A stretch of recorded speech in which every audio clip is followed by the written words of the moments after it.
You know what it feels like to trust someone completely, to give them everything, only for them to turn on you when it matters most?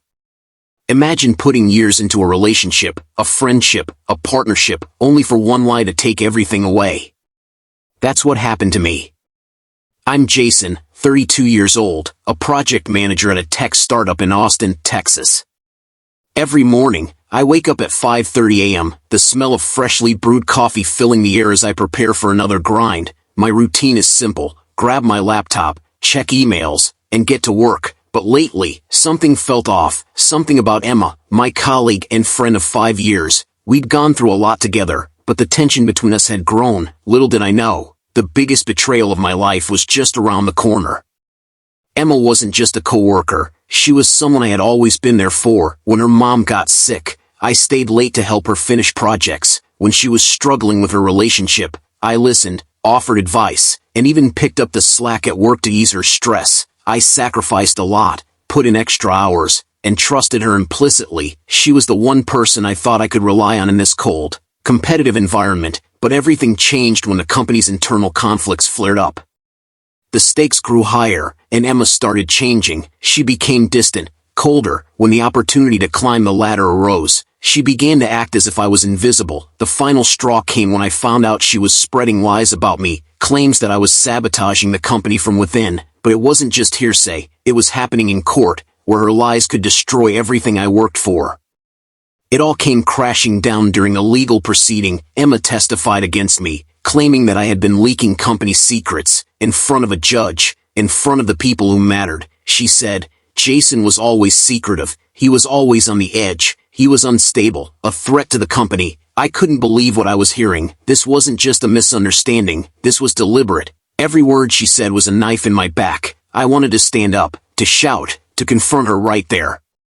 But all I could do was sit there, my chest tightening, the world feeling like it was closing in around me. My heart pounded in my ears as I realized she had betrayed me completely.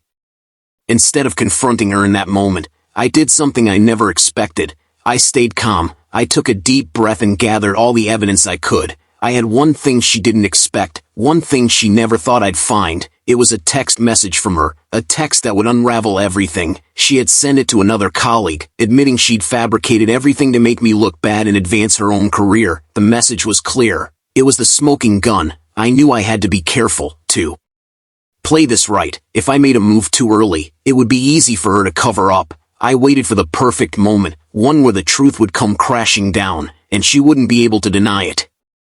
As the days went by, Emma began to panic. I could feel it through her texts. Please, Jason, don't do this. You don't want to ruin everything we've worked for. She begged in one message. In another, she pleaded, if you tell anyone about that text, I'll make sure it ruins you. But I stayed silent. I didn't respond. I knew the truth would come out. All I had to do was wait. Every frantic message she sent only made her guilt more obvious. She was unraveling, and I wasn't going to be the one to expose her prematurely.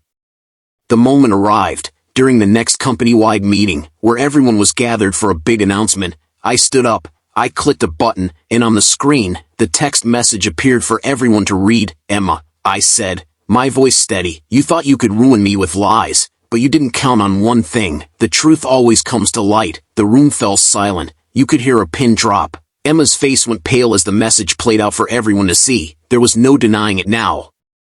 The room was filled with shocked gasps as her lies were exposed. She could barely look anyone in the eye.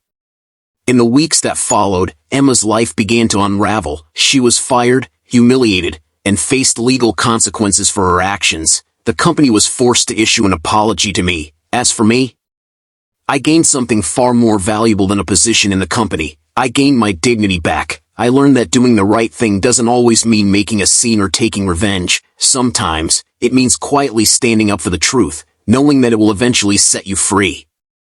Now, I walk into work with a peace I didn't know was possible. The constant weight of betrayal is gone. I learned a powerful lesson. No matter how bad things seem, the truth always finds a way to rise. You just have to trust that it will. Have you ever had someone betray you like this? Leave a comment below and let me know how you handled it. Don't forget to like, subscribe, and hit the bell for more real-life stories. The truth will always set you free. It just might not happen when you expect it.